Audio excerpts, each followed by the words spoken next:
नमस्कार, मैं आपके साथ पायल बुयन। सुबह के 7 बजे हैं, वक्त हो चला है तेज रफ्तार खबरों का। तो देखते हैं क्या है इस वक्त की ताजा खबरें। रविवार देर रात बीजेपी संसदीय दल की एग्जीक्यूटिव कमेटी की बैठक प्रधानमंत्री आवास 7 RCR में हुई। इस बैठक में पीएम मोदी, बीजेपी अध्यक्ष अमित शाह, गृह मंत्री राजनाथ सिंह, विदेश मंत्री सुषमा स्वराज, संसदीय कार्य मंत्री वेंकैया नायडू और रक्षा मंत्री मनोहर पर्रिकर ने हिस्सा लिया। इस बैठक में मानसून सत्र को लेकर रणनीति तैयार की गई। इस बैठक में रविवार सुबह अमित शाह के घर हुई बैठक के बारे में संसदीय मंत्री वेंकैया नायडू और दोनों संसदीय कार्य मंत्री को बताया गया। माना जा रहा है कि ललित मोदी, व्यापम और अन्य मुद्दों पर विपक्ष के हमलावर रुख को देखते हुए रणनीति बनाई गई। बीजेपी संसदीय दल की एग्जीक्यूटिव कमेटी की बैठक के बाद प्रधानमंत्री नरेंद्र मोदी और पार्टी अध्यक्ष अमित शाह ने अकेले में करीब 40 मिनट चर्चा की। माना जा रहा है कि प्रधानमंत्री और अमित शाह ने व्यापम और ललित मोदी कांड पर विपक्ष के आक्रामक रुख पर चर्चा की। सूत्रों के मुताबिक प्रधानमंत्री ने कहा कि विपक्ष के हमलों पर झुकने के बजाय पार्टी तथ्यों पर बात करे और आक्रामक रुख अपनाए। प्रधानमंत्री के साथ बैठक के बाद जब अमित शाह अपने घर पहुंचे तब रात करीब 11 बजे मध्य प्रदेश के मुख्यमंत्री शिवराज चौहान ने अमित शाह से मुलाकात की। सूत्रों के अनुसार शिवराज सिंह चौहान ने अमित शाह को कहा कि व्यापम घोटाले की जांच में मध्य प्रदेश सरकार ने कोई ढील नहीं बरती। उन्होंने पार्टी अध्यक्ष को बताया कि जैसे ही व्यापम घोटाले की जानकारी मिली तो उन्होंने फौरन इस मामले में कार्रवाई की। सूत्रों के मुताबिक शिवराज सिंह चौहान ने पार्टी अध्यक्ष को कुछ दस्तावेजी सबूत भी दिखाए। मॉनसून सत्र में विपक्ष के टकराव को देखते हुए बीजेपी भी अपनी तैयारियों में जुट गई है। बीजेपी अध्यक्ष अमित शाह के यहां रविवार को हुई बैठक में व्यापम और ललित मोदी के मुद्दे पर आक्रामक रुख अपनाने का निर्देश दिया गया। बैठक में शामिल हुए पार्टी नेताओं और केंद्रीय मंत्रियों को तथ्यों के आधार पर इन मुद्दों का कड़ा विरोध करने के निर्देश दिए गए। इस बैठक में राजस्थान की मुख्यमंत्री वसुंधरा राजे, अरुण जेटली, सुषमा स्वराज, कैलाश विजयवर्गीय, संबित पात्रा और अनिल बलूनी समेत तमाम बड़े नेता शामिल हुए। मध्य प्रदेश के मुख्यमंत्री शिवराज सिंह चौहान आज सुबह भोपाल के लिए रवाना होंगे।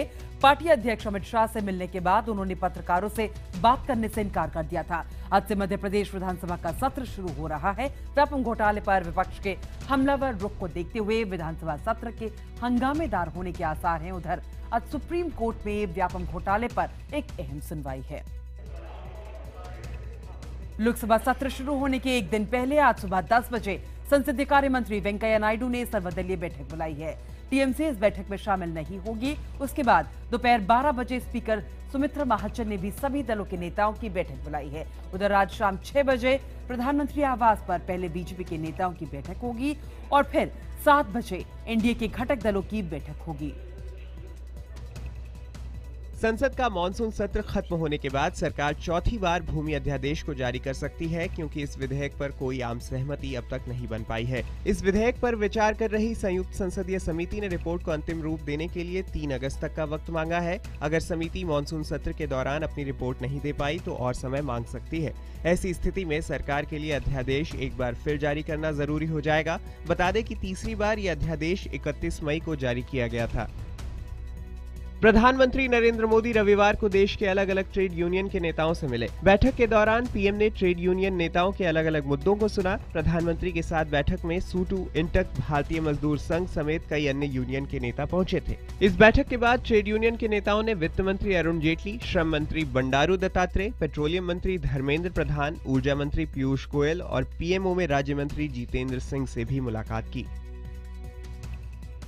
बिहार में एक बार फिर त्योहारों के बीच चुनाव की संभावना है। चुनाव आयोग से जुड़े सूत्रों के मुताबिक राज्य में अक्टूबर के आखिर में या नवंबर की शुरुआत में विधानसभा चुनाव हो सकते हैं। इस बार चुनाव 4 या 5 चरणों में कराए जा सकते हैं। चुनाव का कार्यक्रम तय करने से पहले मुख्य चुनाव आयुक्त अगले महीने बिहार का दौरा कर सकते हैं। इस दौरान वो पुलिस प्रशासन और तमाम दलों से चुनाव की तैयारियों पर चर्चा करेंगे। कांग्रेस की राष्ट्रीय अनुशासन समिति ने जम्मू कश्मीर के 3 नेताओं को अनिश्चितकाल के लिए पार्टी से निलंबित कर दिया है। प्रदेश कांग्रेस के अध्यक्ष गुलाम अहमद मीर ने IBN7 को बताया कि गुरचरण सिंह चड्ढक, अब्दुल गनी वकील और एक और अन्य नेता को पार्टी विरोधी गतिविधियों के चलते अनिश्चितकाल के लिए निलंबित कर दिया गया है। निकाले जाने के बाद अब्दुल गनी वकील ने कांग्रेस से इस्तीफा दे दिया। पश्चिमी दिल्ली के विष्णु गार्डन इलाके में 4 मंजिला इमारत ढहने से अब तक 6 लोगों की मौत हो गई है। वहीं 13 लोग गंभीर रूप से घायल हुए हैं। बचाव कर्मियों ने इमारत के मलबे में दबे लोगों की तलाशी का काम खत्म कर लिया है। वहीं पुलिस ने अज्ञात लोगों के खिलाफ FIR दर्ज कर जांच शुरू कर दी है। दिल्ली के लोक निर्माण मंत्री सत्येंद्र जैन ने हादसे में मारे गए लोगों के परिजनों को 2-2 लाख रुपए और गंभीर रूप से घायल लोगों को 50,000 रुपए की सहायता राशि दिए जाने की घोषणा की है। दिल्ली के विष्णु गार्डन में हुए दर्दनाक इमारत हादसे के बाद बीजेपी, कांग्रेस समेत अलग अलग दलों के नेता भी यहां पहुंचे। इस दौरान दिल्ली कांग्रेस अध्यक्ष अजय माकन ने केजरीवाल सरकार के फैसले पर सवाल उठाए और कहा कि दिल्ली सरकार की पहली कैबिनेट ने ही अवैध निर्माण को तोड़ने पर रोक लगाई थी। माकन के मुताबिक ये फैसला वापस लेना चाहिए। उधर दिल्ली बीजेपी अध्यक्ष सतीश उपाध्याय ने कहा कि गलती कहाँ हुई इसकी जाँच होनी चाहिए। हम कोई राजनीति नहीं करना चाहते।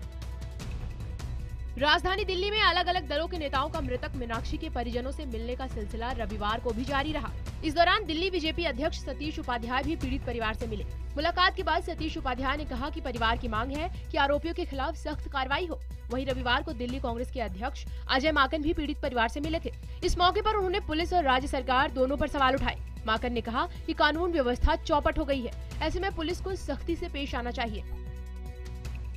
दिल्ली के आनंद पर्वत में हुए मीनाक्षी मर्डर केस के बाद से कई नेता पीड़ित परिवार से मिल रहे हैं, लेकिन मृतक मीनाक्षी की मां ने राजनीतिक दलों पर ही सवाल खड़े कर दिए हैं। मीनाक्षी की मां ने IBN 7 से कहा कि ये लोग सिर्फ औपचारिकता निभाने आते हैं। राजनीतिक दलों को लेकर मीनाक्षी की मां की तल्खी साफ दिख रही थी। उन्होंने कहा कि ये सब अपनी राजनीति चमकाने के लिए उनसे मिलने आ रहे हैं। राजधानी दिल्ली में मीनाक्षी मर्डर केस को लेकर आम आदमी पार्टी ने रविवार को दिल्ली पुलिस के खिलाफ मोर्चा खोला। आम आदमी पार्टी की यूथ विंग के कार्यकर्ताओं ने दिल्ली पुलिस मुख्यालय पर प्रदर्शन किया। पार्टी कार्यकर्ताओं ने दिल्ली पुलिस कमिश्नर के इस्तीफे की मांग की। इस दौरान पुलिस ने उन्हें बैरिकेड लगाकर रोकने की भी कोशिश की। जब हालात बेकाबू होने लगे तो पुलिस ने प्रदर्शनकारियों को तितर-बितर करने के लिए उन पर पानी की बौछार भी की। इस बीच दिल्ली पुलिस कमिश्नर का दावा है कि इस मामले के आरोपियों की मां का मीनाक्षी की हत्या में कोई हाथ नहीं है। यही वजह है कि पुलिस ने आरोपियों की मां पर फिलहाल कोई मामला दर्ज नहीं किया है। मीनाक्षी हत्याकांड के बाद दिल्ली सरकार के पुलिस पर उठाए जा रहे सवालों के बीच Delhi police commissioner BS Bassi आज CM केजरीवाल से मुलाकात करेंगे। बस्सी के मुताबिक वो आज शाम मुख्यमंत्री अरविंद केजरीवाल से मुलाकात कर राजधानी दिल्ली की पुलिसिंग की बारीकियों के बारे में बताएंगे। साथ ही उन्होंने कहा कि अगर कोई गलत धारणा होगी तो वो भी दूर करूंगा। साथ ही दिल्ली महिला आयोग की मनोनीत चेयरपर्सन स्वाति मालीवाल ने भी कहा कि वो इस मामले पर उपराज्यपाल से मुलाकात करेंगी और पुलिस कमिश्नर से भी बात करेंगी। दिल्ली में सीरियल रेपिस्ट को लेकर पुलिस ने खुलासा किया है कि आरोपी रविंदर ज्यादातर मामलों में पहले बच्चों की हत्या कर देता था और फिर उनसे रेप करता था। अब पुलिस आरोपी रविंदर की ब्रेन मैपिंग भी करा सकती है। इसके अलावा वो रविंदर की मनोवैज्ञानिक जांच भी कराने की तैयारी कर रही है। इस बीच Delhi police commissioner BS Bassi ने कहा है कि ये पुलिस की पेशेवर खोजबीन का नतीजा है कि उन्होंने आरोपी को पकड़ लिया। दिल्ली सरकार ने रविवार को आम आदमी क्लिनिक की शुरुआत की। दिल्ली के पहले आम आदमी क्लिनिक का उद्घाटन पीरागढ़ी में मुख्यमंत्री अरविंद केजरीवाल ने किया। इस मौके पर केजरीवाल ने कहा कि 95% लोगों का इलाज अब इसी तरह की डिस्पेंसरी में होगा। उन्होंने ऐलान किया कि पूरी दिल्ली में इस तरह के 1000 क्लिनिक खोले जाएंगे। इससे बड़े अस्पतालों का बोझ कम होगा। इस मौके पर केजरीवाल ने कहा कि दिल्ली में बड़े अस्पतालों की संख्या दोगुनी की जाएगी। दिल्ली के CM अरविंद केजरीवाल के खिलाफ दिल्ली के 3 अलग अलग थानों में शिकायत दर्ज करवाई गई है। गोविंदपुरी थाने में तैनात कांस्टेबल ने पुलिस कमिश्नर से शिकायत की है कि केजरीवाल के खिलाफ मामला दर्ज किया जाए। दूसरी शिकायत एक रिटायर्ड पुलिस कांस्टेबल ने डाबरी पुलिस थाने में दर्ज करवाई है, जबकि तीसरी शिकायत लाजपत नगर थाने में दर्ज करवाई गई है। शिकायतकर्ता के मुताबिक केजरीवाल ने एक टीवी चैनल को दिए इंटरव्यू में दिल्ली पुलिस कर्मियों को ठुल्ला कहा था। इन कांस्टेबलों का कहना है कि केजरीवाल के इस तरह की भाषा का इस्तेमाल करने से उन्हें ठेस पहुंची है। उत्तराखंड के उत्तरकाशी में टॉन्स नदी में पुल न होने के चलते लोग जान जोखिम में डालकर नदी पार करने को मजबूर हैं। आपदा में उत्तरकाशी में दर्जनों पुल बह गए, लेकिन अब तक यहाँ नए पुल नहीं बन पाए हैं, जिनके चलते यहाँ के बाशिंदों को नदी पार करने के लिए रस्सी का सहारा लेना पड़ रहा है। स्थानीय लोगों ने प्रशासन पर अनदेखी का आरोप लगाया है, जबकि प्रशासन का कहना है कि पुल है लेकिन कुछ दूरी पर बना है। उत्तराखंड में खराब मौसम का कहर थमता नहीं दिख रहा। बारिश और भूस्खलन ने लोगों का जीना मुश्किल कर दिया है। इस बार श्रीनगर में भूस्खलन की वजह से रास्ता बंद हो गया है। पहाड़ का एक हिस्सा टूटकर सड़क पर आ गिरा, जिसके चलते NH 34 बंद हो गया। रास्ता बंद होने से यात्रियों को खासी दिक्कतों का सामना करना पड़ रहा है। मध्य प्रदेश के उज्जैन में लगातार 2 दिन से हो रही बारिश से शिप्रा नदी उफान पर है और घाट के किनारे कई मंदिर डूब गए हैं। शिप्रा नदी का जलस्तर बढ़ा तो रामघाट पर बने कई मंदिर पानी में डूब गए। सड़कों पर पानी भरने की वजह से कई वाहन फंस गए और यातायात ठप हो गया। 2 दर्जन से ज्यादा कॉलोनियों में पानी भर गया। लोगों के घरों में पानी घुस गया। रेलवे ट्रैक पर पानी भरने की वजह से 1 दर्जन ट्रेनों की आवाजाही पर असर पड़ा। उत्तराखंड में नदियों का जलस्तर बढ़ने का असर अब उत्तर प्रदेश पर भी हो रहा है। वाराणसी में गंगा उफान पर है। गंगा में जलस्तर बढ़ने से कई इलाकों में बाढ़ आ गई है। वाराणसी और उसके आसपास के निचले इलाके पानी में डूब गए हैं। इतना ही नहीं, कई मंदिर भी पानी में समा गए हैं। गंगा किनारे बसे लोगों से ऊंचे इलाके में जाने की अपील की गई है। यूपी के चंदौली में बिजली कटौती से नाराज लोगों ने विधायक को बंधक बना लिया। गांव वाले कई दिनों से बिजली की किल्लत से परेशान थे। दरअसल मुगल सराय से बीएसपी विधायक बब्बन चौहान जनता की शिकायत सुनने गए और वहां पहुंचते ही गांव वालों ने स्थानीय विधायक को बंधक बना लिया। बाद में पुलिस ने विधायक को गाँव से निकालकर अपनी सुरक्षा में गाँव के बाहर पहुँचाया। आपको जानकर हैरानी होगी कि नगरीय क्षेत्र से जुड़े होने के बाद भी यहाँ 15 दिनों से लाइट नहीं आई। ईद के बाद जब स्थानीय सभासद के यहाँ विधायक पहुँचे तो लोगों का गुस्सा फूट पड़ा और लोगों ने विधायक और स्थानीय सभासद को बंधक बना लिया। पुंछ के शाहपुर सेक्टर में ग्राउंड जीरो पर पहुंचा IBN 7, जहां पाकिस्तान ने ईद के दिन गोलीबारी की थी। सामने ही पाकिस्तान का मंदार इलाका है, जो शाहपुर का ही एक गांव है, जो आधा भारत की तरफ और आधा पाकिस्तान की तरफ है। सड़क न होने के चलते भी कई किलोमीटर पैदल चलकर लोग यहां पहुंचते हैं। स्थानीय लोगों के मुताबिक बार बार इस गांव को इसलिए निशाना बनाया जाता है क्योंकि यहां के लोगों ने भारत को चुना था, न कि पाकिस्तान को। वाराणसी के BHU ट्रॉमा सेंटर में डॉक्टरों को 12 साल के बच्चे के सीने से सरिया निकालने में कामयाबी मिली है। ये बच्चा मध्य प्रदेश के सिंगरौली जिले का रहने वाला है। निर्माणाधीन पुल से गुजरते वक्त बच्चा साइकिल से गिर पड़ा और पिलर से निकला सरिया उसके सीने के आर पार हो गया। गंभीर हालत में बच्चे को इलाज के लिए BHU के ट्रॉमा सेंटर में भर्ती कराया गया था। जींद के धरोधी गांव में 2 गुटों के बीच हुई झड़प के बाद दलितों ने गांव से पलायन कर दिया है। करीब 40 गांव के लोगों ने घर छोड़ दिया है। यहां BPL प्लॉट आवंटन को लेकर शनिवार को 2 गुट भिड़ गए थे। झड़प में एक युवक की मौत हो गई और कई लोग घायल हो गए थे। गुस्साए लोगों ने रोडवेज की बस को आग लगा दी थी। उधर खाप पंचायतों ने हरियाणा सरकार को 29 जुलाई तक कार्रवाई करने का अल्टीमेटम दिया है। गुड़गांव में एक पाखंडी बाबा को नाबालिग लड़की का यौन शोषण करने के आरोप में गिरफ्तार किया गया है। आरोप है कि विष्णु चैतन्य नाम के इस बाबा ने बच्ची की अश्लील तस्वीरें खींच ली और तस्वीर की धमकी देकर 1.5 साल तक यौन शोषण करता रहा। बाबा ने रविवार को एक बार फिर बच्ची के साथ गलत हरकत करने की कोशिश की तो बच्ची ने परिजनों को बता दिया। आरोपी को गिरफ्तार करने के बाद सोना कोर्ट में पेश किया गया, जहाँ से उसे 1 दिन के रिमांड पर भेज दिया गया है। उधर घटना के बाद गाँव वालों में गुस्सा है।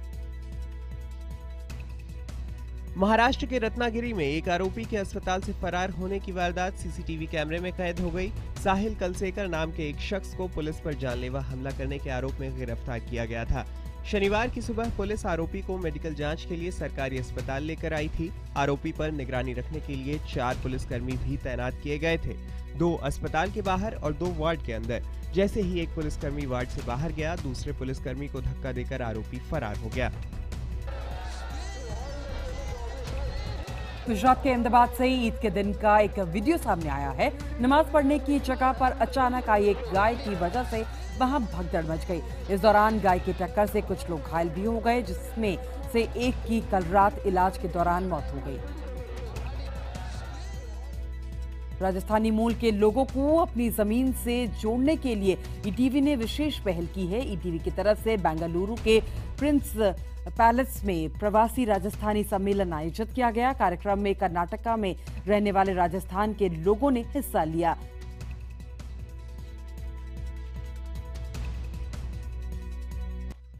जिम्बाब्वे ने 2 मैचों की T20 सीरीज के दूसरे मैच में भारत को 10 रनों से हरा दिया। इस जीत के साथ ही जिम्बाब्वे ने भारत के जिम्बाब्वे से अविजित लौटने के सपने को भी तोड़ दिया। टॉस जीतकर सीरीज में पहले बल्लेबाजी के लिए उतरी जिम्बाब्वे ने 51 गेंदों के 67 रनों की पारी की बदौलत 7 विकेट 145 रन बनाए। भारतीय बल्लेबाजों ने आसानी से अपने विकेट गंवाए, जिससे टीम 20 ओवर में 9 विकेट पर 135 रन तक पहुंच गई। जस्टिस लोढ़ा कमेटी के फैसले के बाद IPL गवर्निंग काउंसिल ने मुंबई में आपात बैठक बुलाई, जिसके बाद ये उम्मीद की जा रही थी कि BCCI एक ठोस कदम उठाकर पूरी दुनिया को ये संदेश देगी कि वो इस मुद्दे को लेकर कितने गंभीर है। लेकिन BCCI ने एक बार फिर से एक और कमेटी का गठन कर 6 हफ्ते के लिए मुद्दे को टाल दिया। भारतीय क्रिकेट टीम के तेज गेंदबाज मोहम्मद शमी को ईद के मौके पर दोहरी खुशी मिली है। चोट से उभर रहे भारतीय तेज गेंदबाज शमी ईद से ठीक पहले पिता बन गए। उनके घर शुक्रवार को एक बेटी ने जन्म लिया। यूकी भांभरी और सोमदेव देवबर्मन ने रविवार को शानदार प्रदर्शन करते हुए अपने हिस्से के उलट एकल मुकाबले जीतकर भारत को David cup world group playoff में ग्रुप 1 सेकेंड राउंड मुकाबले में न्यूजीलैंड को 3-2 से हराया। विश्व के महानतम फुटबॉल खिलाड़ियों में से एक ब्राजील के पेले को रीढ़ में समस्या के कारण अस्पताल में दाखिल किया गया है। मीडिया रिपोर्ट के मुताबिक पेले काफी समय से पीठ के दर्द की शिकायत कर रहे थे। इसके कारण उनकी रीढ़ की हड्डी का आकार बड़ा होना बताया जा रहा है। 3 बार के वर्ल्ड चैंपियन तैराक मिक फैनिंग शार्क के हमले से बाल बाल बचे। 19 जुलाई को दक्षिण अफ्रीका के ईस्टर्न केप में जेबे ओपन इवेंट में फैनिंग तब तैराकी कर रहे थे जब शार्क ने उन पर हमला बोल दिया। पेरू के 194वें स्वतंत्रता दिवस के मौके पर राजधानी लीमा में 2500 बाइक सवारों ने पेरू के झंडे में रंगी बाइक से 57 किलोमीटर लंबी परेड की। आपको बता दें कि पेरू 1821 में स्पेन से आजाद हुआ था। बजरंगी भाईजान ने दूसरे दिन बॉक्स ऑफिस से 36 करोड़ रुपए का कलेक्शन किया है। फिल्म ने भारत में हर जगह अच्छा प्रदर्शन किया। सिंगल स्क्रीन और मल्टीप्लेक्स पे भी खासी भीड़ रही। विदेश से भी अच्छी रिपोर्ट आई।